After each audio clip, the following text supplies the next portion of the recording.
ang ebanghelyo sa atong Ginoo. Dayon ikaw, Kristo, no? Salamat kayo, Brother Bill, sa pagbasa sa ebanghelyo.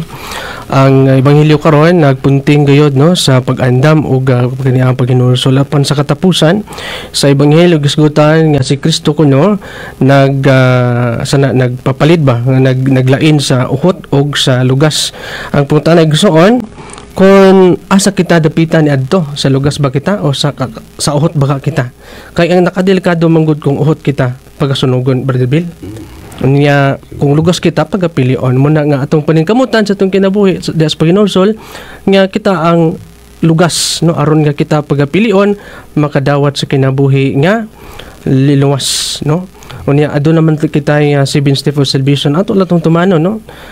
Usa na diri ang paghinulsol, ikadong ang sa kaluwasan ang paghinulsol, no. Una pagtuo, ikaduha paghinulsol, ikatulo pag kinabuhi pagtuman sa sugo, ikaupat pag kinabuhi sa grasya, ikalima pagpasakop sa iglesia, ikauno mo ang pagwali, pagpaminaw sa pulong sa Dios, ug ang ika-7 ang paglahutay. Ato to sa tumanon aron kita mahimong lugas. Unya karon sa tong pagmalandong dina sa Matthew 3, no, 1 ngadto sa 12 ang ebanghelyo karong adlaw nga nagisgot man sa paghinulsol, no, ug dol na, no, ang singgit sa kamingawan nagaingon paghinulsol kay dol na ang kingarian sa langit. Unya mo kini ang tingog, no, tingog sa kamatuoran, no, gani tingog kini ni Bautista, no, Juan Bautista, nagtindog siya sa kamingawan misinggit paghinulsol kamo kay dol na ang kingarian sa langit. Unya matawag sad nato nga kining singgit ni Juan Bautista usa kini ka pagmata, no, sa konsensya, no, kanang atong konsensya pagamatahon nga aron kita nga magabag-o. Ang iyang mensahe dili para lang sa iyang panahon, mensahe kini para kanato karon nga magmata kita, no, magmata sa atong mga sala o magbag-o sa kinabuhi kay magandam kita sa dalan nga agian sa Ginoo. Unsa man ang tinuod nga paghinulsol, no, igsoon ang tinuod nga paghinulsol di lamang sa pulong kundi ubanan gina sa buhat. Mo kana ang pagtuo nato, no, nga kinahanglan gyud adunay buhat. Kinahanglan adunay tinud-anay nga kausaban sa batasan sa kinabuhi. Makita nato ang tawo nga naghinulsol mausab ang iyang kinabuhi, no, gikan sa kangit-ngit karon nahimo ng kahayag. Dili ang kagikan kundi ang kasing-kasing, no, kaning kaning kasinatian o nagian ni Juan Bautista usa lamang kin sa pagpahinumdom apan ang tinud-anay nga aduna kitay kinasing-kasing nga pagbag-o. Unya nagpahinumdom matag tuig kini ato sa ulog ang pag-abot man sa manluluwas ug kita nangandam og karon kadawhang Domingo sa Adbento ang paghinulsol, no.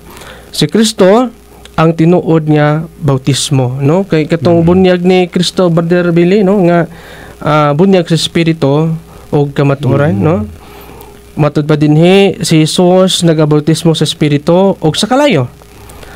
Nag-usab sulod sa tao, no, pag-usabon kita sa ato ang Ginoong Kristo uban sa pagtuo nga siya niuban kanato gani sa Galacia 2:20 nagaingon dili na ako ang nabuhi karon, si Kristo na. Ubot pasabot mabago atong kinabuhi diha nga si Kristo atong gidawat diha sa bunyag kay ang formula sa bunyag, Brother Bill, Amahan, Anak, Espiritu Santo, na si Kristo diha dapita, ikaduhang persona, no, sa Holy Trinity.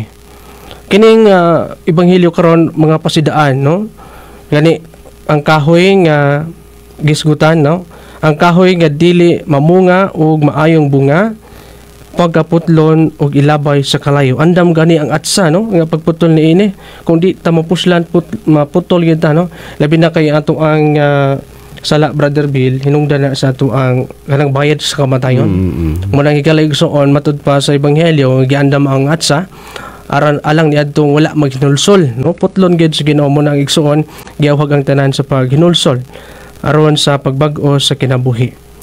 Unya nagisgot sab kini sa pagpamalandong di sa atong kasing-kasing, no, usab sa pag-usab sa kinabuhi, no, andamang kasing-kasing alang kang Kristo. Kung andam atong kasing-kasing gani giingon ni Father gaganina sa wali nga empty our heart, no, empty our life para makasulod si Kristo sa atong kinabuhi. Kay kung puno permi atong ang kinabuhi busy kay di na makasimba, dili gid makasulod si Kristo, di ba, Brother Bill? Okay, Brother Bill. Unya sa katapusan nga sa atong pagmalandong nga kinanglan atong bag-ohon atong kinabuhi uban sa pagdawat ni Kristo nga mosulod sa atong kasing-kasing tagaan natong lawak ang ato ang Ginoong Hesukristo nga mosulod diri kanato ug magkinabuhi kita diha sa Kristohanon nga pagtulunan. Mo kana ang mensahe Brother Bel nga akong igihatag ug balik diha sa imo na pod. Okay, Brad, Brother Bel, salamat, no?